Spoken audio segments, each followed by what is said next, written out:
الحمد لله وكفى وصلاة الله وسلامه على رسوله المصطفى وعلى آله وصحابته ومن تبعهم بإحسان إلى يوم الدين. أما بعد، أيها الأحبة في الله،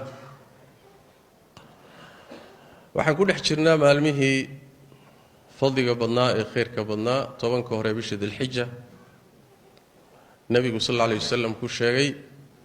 amal la sameeyo maalmaha ugu fadli badan inay iyaga yihiin ilaa bisha bilowgeedii ilaa maanta ay bisha 8 tahay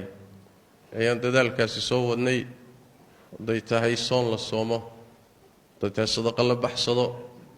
haday tahay dikriga ilaahay iyo xuskiisa, haday tahay quraan la akhriyo, haday tahay khalqiga ilaahay ihsaan loo sameeyo, cibaadaadka noocyadooda kala duwan ilaahay tabaaraka wa tacaala inaga aqbalo. waxa inoo dhiman berri oo ah maalintii sagaalaad ee bisha dilxija wa yawm arafa. maalmaha ilaahay tabaaraka wa tacaala ugu waaweyn bay ka mid tahay.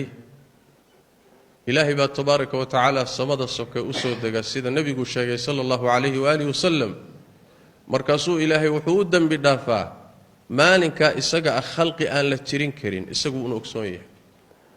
malaa'ikta ilaahay buu rabbi wuxuu ugu faanaa tabaaraka wa tacaala khalaa'iqta banka carafa taagan, laana berri waa maalinta ay xujaydu carafa istaagayaan. maantana waxay u sii socdaan oo istagayaan minay tagayaan, caaway baryayaan, berrina carafa la jira, banka carafa la taagan yahay. dadka aan carafa tagin oo aan xajka tagin oon jaaniska helin, nabigu wuxuu u jideeyay salawaatu rabbi wa salaamu calayhi acmaal kale oo fara badan oo ay ka mid tahay in berri la soomo. nabigu sallallahu alayhi wa alihi wasallam wuxuu yidhi, soonka maalinta carafo allah tabaaraka wa tacaala waxaan ka rajaynayaa oon xisaabsanayaa inuu iigu dhaafo ama uu ku dhaafo dembigii sanadkii hore iyo dembiga sanadka soo socda. maalin soonkeed inuu ilaahay tabaaraka wa tacaala intaasoo dunuuba ku dhaafo waa fadli ilaahay, walaysa cala allahi bicaziiz. ilaahay tabaaraka wa tacaala addoommadiisa siduu doonu wax u siiyaa, siduu doonuna wax ugu jideeyaa, wax cajiib oo la yaab leh maaha. sidaas daraaddeed soonkii aan soo wadnay inaan ku khatimno maalinkaa berri ah soonkiisa macno weyn bay inoogu fadhidaa uusan maalinkaa ina dhaafin. xataa dadkii aan soomin oon horay u soomin maalinkaasi inay ku taagsadaan oy soomaan si jaaniska ay uga faa'iidaystaan. ama maalinku waa sabti soon sunna ama la soomi karaa? jawaabtu waa haa. nabigeennay ka sugan tahay salawaatu rabbi wasalaamu calayh. adillo cadcad oo bukhaari iyo muslim ku sugan oo sunankiiyo masaaniidda ku sugan ayaa nebigu ku caddeeyey sala allahu calayhi waalihi wasalam maalinka sabtidaa soon sunnaa in la soomi karayo. waxaana ka mid ah xadiidka fii saxiixi albukhaari wa muslim min xadiidi abi hurayra. nebigu wuxuu yidhi sala allahu calayhi waaalihi wasalam markuu ka hadlahayey maalinta jumcada inaan soon lagu khaas yeelin, nebigu wuxuu yidhi sal alla alayh wasalam maalinta jumcada ah midkiin yuusan soomin ilaa inuu maalinka ka horeeya la soomo oo khamiista ah, ama uu maalinka ka dambeeya la soomo oo macnaha sabtida ah. waa xadiid bukhaari iyo muslim ku yaala min xadiid abi hurayra. maalinta sabtida iyo jumcada haddii la israaciyo, nebi maxamed salawaatu rabbi wasalaamu calayh min nasin sariix ayuu ku ogolaaday in la soomi karayo. wakadalika xadiidka juwayriya isagana fii saxiixi albukhaari, nebiga sala allahu calayhi waaalihi wasalam wuxuu u soo galay juwayriyata binti xaaris iyadoo sooman maalin jumco ah. markaasuu wuxuu ku yidhi, shalay ma soontay? khamiistii waay. waxay tidhi maya. berri ma doonaysaayo ma ku tala gashan tahay inaad soonto? waxay tidhi maya. afur buu nebigu ku yidhi sala allahu calayhi waaalihi wasalam. haddii aadan berri oo sabti ana soomaynin oo jumcada ku daraynin, khamiistii ka horraysana aadan soo soomin, oo ay ujeeddadaadu tahay inaad jumcada keliya soonto, afur buu nebigu ku yidhi sala allahu calayhi waalihi wasalam. way afurtay marka. leanna waxa weeye lama ogola maalinka jumcada in soon lagu khaas yeelo. habeenka jumcadana cibaado khaas in lagaga dhigo cibaado lama ogola. nebigaa diiday sala allahu calayhi waaalihi wasalam. saas daraaddeed buu nebigu sal alla alay wasalam wuxuu yidhi, haddii aad berri oo sabtiga la soomayso dhib ma laha waaye. salawaatu rabbi wasalaamu calayh. waa daliil cad sidoo kaleeto intaasoo dhan xadiid ka wada cad baa rasuulkeenna ka sugan sala allahu calayh waalihi wasalam oo tilmaamaya ama sheegaya maalmaha soonkiisu ugu badnaa inayba ahaayeen sabtida iyo axadda waa xadiidka ay soo saareen ahlu sunanka iyo axmed iyo keyrkoodba ay soo saareen min xadiidi ummi salama radia allahu tacaala canha kurayb ninka la yidhaahdo ibnu cabbaas mawlihiisa ahaa ayaa wuxuu leeyahay waxaa i diray cabdullaahi ibnu cabbaas iyo waxaa i diray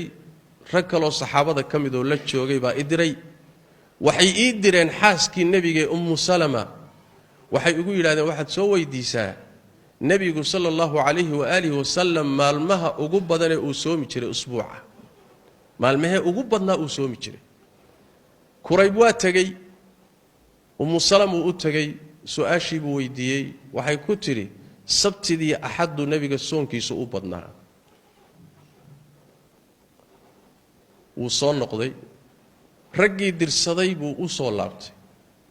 markuu u soo laabtayna wuu u sheegay wuxuu ku yidhi ummu salama waxay igu tidhi oo ii sheegtoo nebiga iiga sheegtay soonka nebigu inuu u badnaa sabtidii axadda arrintii waxoogaa waa qoonsadeen waa ka degi weyday iyagii oo dhan baa yidhi ina keena marka war ninkani warka uu inoo sheegay muxuu yahay ina keena aan soo hubsanne waa la israacay ummu salamaa loo tegey waxaa lagu yidhi ninkanaan kuu soo dirnay su-aashaa inuu ku soo weydiiyo warkanna wuu nooga kaa keenay ka warran waa runtii bay tidhi nebi moxamed sala allahu calayhi waaalihi wasalam soonkiisu wuxuu u badnaa sabtidii axadda wuxuuna dhihi jiray bay tidhi nebigu sala allahu calayhi waaalihi wasalam labada beriba waa laba maalmood oo gaaladu ay ciidaan inaan khilaafaan doonayaa yacni maalinna waa axad oo kirishtankaa ciida maalinna waa sabti oo yahuuddaa ciida innagana jumcadaa ciid inoo ah labadaa beriba ahlulkitaabkaa ciida aniguna inaan khilaafaan doonayaa saa darteed baan u soomayaa buu nebigu dhihi jiray bay tidhi sala allahu calayhi waaalihi wasalam idan soonkii nebigaaba sabti iyo axad u badnaa lama soomi karo sabtida xaggay ka timid marka ma sharci kii nebi maxamed ka dambeeyey baa jira ya war sharcigii nebi maxamed markuu dhintay waa go'ay wax gadaashii ka soo degay ma jiro salawaatu rabbi wasalaamu calayh axaadiistaasna waa axaadiistiisii xadiidu junaadat alasdi baa ka mida nebigaan u soo gallay buu yidhi salawaatu rabbi wasalamu caleyh annagoo kooxa oo sooman maalintuna ay jumco tahay markaasuu nebigu cunto hortiisa taallay cuntadan cuna buu yidhi waan soomannahay baan nidhi shalay ma soonteen oo khamiista ahayd maya beriyoo sabtida ma soomi rabtaan maya afuura buu nebigu ku yidhi sala allahu calayh waalihi wasalam sidaas daraaddeed axaadiista nebiga sal alla alay wasalam ee ay culimmada qaarkood ku sheegayaan inay mutawaatir tahay sida ibnulqayim oo kale ee uu soo arooriyey abu jacfar alطaxaawi iyo abubakr alahram iyo culimmadu soo arooriyeen ee nebigu sala allahu calayh waali wasalam ummadda ugu jideeya soonka sunnaha ah kulligood sabti way geli karaan bisha muxaram soonkeedoo nebigu jideeyey sabti waa geli kartaa bisha shacbaan oo badankeed nebigu soomi jiray waxaa ku jirta sabti baa ku jirta maalmaha cadcad oo bil walba saddexdaa beriye laga soomayo sabti iyo axad bay ku hagaagi karaan ama sabti bay ku hagaagi karaan wahaakadaa axaadiistaa marka laysu geeyo sabtida sheegaysa in la soomi karo ibnulqayim caleyh raxmat ullah wuxuu leey waa axaadiis aan la tirin karin oo leh iyadana xadda tawaaturka gaadhay waayo macnaheeduna waa sariix sugnaanteeduna waa mutawaatira xaggee hadal ka galay marka aan u nimaadno marka xadiidka dadka qaarkood ay ku dhageen oo maalinta sabtidaa soonkeeda ay ummadda ugu diideen yayse yihiin ha la isweydiiyey tanaa mudan inaan isdul taagno hal xadiid baa soo arooray xadiidkaasi wuxuu ku yimid oo warinaya a'immada xadiidka qaar ka mida waana xadiidka samaa laga wariyo marna cabdullaahi bn busri baa ka wariya marna walaashii buu ka wariyaa mar habaryartii buu ka wariyaa mar abu umaama laga wariyaa siyaabo kala gedisan buu xadiidku ku yimid xadiidkaasi waa xadiidka dhahaya nebigu sala allahu calayhi waalihi wasalam wuxuu yidhi ha soomina maalinta sabtida ah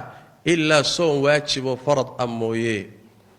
haddii aad weydaan wax kalood afka gelisaan laan cinab ah ama geed maydhaxdii mooyaane wax kale haddaad weydo xataa afuro cun yacni rug oo calali ما هسومنا ما ننت السبت ذا إلا صون ليدن كواج بيو واجب موياني حديث كاس ويان حديث كدد بدني أي هدا وقت جن لتشوجو أي آدو إثارين يان ويمد الصون كجتشبين يان ويديديه إن سبت ذا الله صومه حديث كاس مركي الله نقضه علمدي علمي كان لو قدم بي سلفكي قرنجي كوباد قرنجي لباد صدحات ما حي كقبين علماء مركز ديب لو لابتو إن بدنو كم إذا حديث كاسي وحي ليه وحشر معها وحكم إذا إمامك جليل كهي الإمام الزهري ووقت جيسي فقه جي حديث كبل لو قلنا قنشري ومد أقول لا بنشري الإمام الزهري والرجي حديث كالنبي صلى الله عليه وآله وسلم عمر بن عبد العزيز أحل صاري قريد دي ساها ننكاسي وقت جيسي تشوغي حديث كوائن كري وحكم إذا الإمام الأوزاعي عليه رحمة الله إمام أهل الشام حديث كإيو فقه قبل لو قدم بي وقت كيسي زمن كيسي أو إساقنا قرنقي لبادا حديث كاسي وحو يروح جرماه إساقنا وإن كري وإن قرين شري بوري إلا أفافي وحا إساقنا سيدو كاليتو حديث كيلو وابين وحبا كما تشيرو الإمام مالك إمام دار الهجرة إمام كي مدينة حجاز إساقنا فقه حديث قبل لو قدم بي قرنقي لباد أسقنا وحوله وحليلا قرني لباد وحوله وحشر معه وأنا بين بولي علماء بدني هالكاس يمر الحديث كما جرى يحيى بن سعيد القطان إمام كي قرني لباد أسقنا نولا آخر كيسير انتهي وأسقنا حديث كي فقه قبل الرجل لو قدم بيه وحوله حديث كاسي وحشر ما وائن كره وقرين شري ويسكيل أني شري إمام أحمد عليه رحمة الله وكوريني أئمة وين قرني لباد ويديدي جيران حديث كان واحد جيران ما جيران سؤال بايس ويدين لمرك ورقرون تا هوري حديث كان إني كو عمل فلان محا وديدي مسألة فضوضيسان كرا مواقف تودي وماشي حديث كيسكا تاغين قرنيكي سدحات مركي لا سو غاري ايا علماء قار كميدا حديث كا اي يداهدين وا سوغان yahay laakiin markay way sugan yahay dhaheen ba waxay isku dayeen inay iswaafajiyaan axaadiista hore mutawaatirka sheegaysa maalinta sabtida in la soomi karo iyo kan keligii diidaya inay iswaafajiyaan ba marka isku dayeen waxayna isku waafajiyeen hal suura suurada ay u badan yihiin isku waafajiyeen waxa weeye xadiidka dhahaya maalinta sabtida lama soomi karo wuxuu khaas ku yahay oo macnihiisu yahay hadaad maalinta sabtida soon ula qasado oo keligii soomayso ama hadaad jumcada la soonto ama axadda la soonto ama in badan oo iyaga kamida say qabaan soon aad soomi jirtay ku hagaago markaasi waxay leeyihiin lama diidin xadiidkanna kuma saabsana axaadiista kale banaysay baa ku tusaysa saasay isku waafajeen say u badan yihiin sida imaam tirmidhi ibn khuzayma ibn hibban bayhaqi in badan oo aymadii fiqiga xadiidka kamida waxay mareen inay bal iswaafajiyaan labada xadiid kan marka la yiraahdo waa sugan yahay sidaas daraadeed in la yiraahdo sideedaba lama soomi karaba waxaan farad ka ahayn lama soomi karayo hatta hadaad jumcada la soonto hatta hadaad axadda la soonto hatta haday carafa ku hagaagto hatta haday maalin kale ku hagaagto sinaba looma soomi karayo waa qowl shaad ah oo tabardaran oo rag dambo gadaal ka yimidi ijtihaad ahaan ay u yiraahdeen laakiin ma aha madhabkii salafka iyo aymadii salafka iyo fuqahadii iyo madaahibtii afarta aha iyo culimadii cilmiga laga soo gaaray madhab ay mareen ma aha sidaas daraadeed hal xadiid oo isaga la isku haysto sugnaantiis macnihiisa iyo dilaaladiisana la isku haysto labadaba lagu muransan yahay in ummadda soonkeeda loo jajabiyo oo intaasoo fadiilo loo dhaafiyay wax diin iyo aqliya ma ah ruux hadduu isagu qaba isagay khusaysaa laakiin wax weeyaan mas'aladu waa mas'alo waadixa waana mas'alo cad soonkiina ha jabinina cibaadadiina dhamaystirta sabtidiina sooma soonkii hore si wadan ku darsada kii xataa aan horay u soomin sabtida ha soomo laana kaligeed uma qastaye carafu u soomayay sabti kaliya tama qasadkiisu sabti soon ma aha laakiin qasadkiisu waa carafa soon sabtina kuma weyneynayo nabiguna waa soomi jiray salawaatu rabbi wa salaamu alayhi sidaan soo cadaynay bal soonkiisa u badnaa salawaatu rabbi wa salaamu alayhi marka tashwiishka iyo cibaadada yaan leedinka tashwiishinine baxtiga inta ka badani maqaamku ma saamixi karo xalayna muhadaradii waa kaga hadalay faahfaahin cidii u baahan halkaas ay ka heli kartaa marka soonka iyo cibaadada iyo taacada iyo khayrka alla siyaadsado hana la badsado hana lagu khatimo maalintii ugu dambeysay way maalinkaasi jaaniskeeda hadda yacina sallu wa sallimu ala khatamil anbiya'i wal mursalin اللهم صل وسلم وبارك على عبدك ورسولك محمد وعلى آله وصحبه أجمعين. وارض اللهم عن الصحابة والتابعين وتابعيهم ومن تبعهم بإحسان إلى يوم الدين. اللهم إنا نسألك الهدى والتقى والعفاف والغنى. ربنا ظلمنا أنفسنا وإن لم تغفر لنا وترحمنا لنكونن من الخاسرين. اللهم يا حي يا قيوم برحمتك نستغيث ردنا إليك ردا جميلا ووفقنا لما تحب وترضى. اللهم اغفر للمسلمين والمسلمات والمؤمنين والمؤمنات الأحياء منهم والأموات برحمتك يا أرحم الراحمين. وسبحانك اللهم وبحمدك نشهد أن لا إله إلا أنت نستغفرك ونتوب إليك.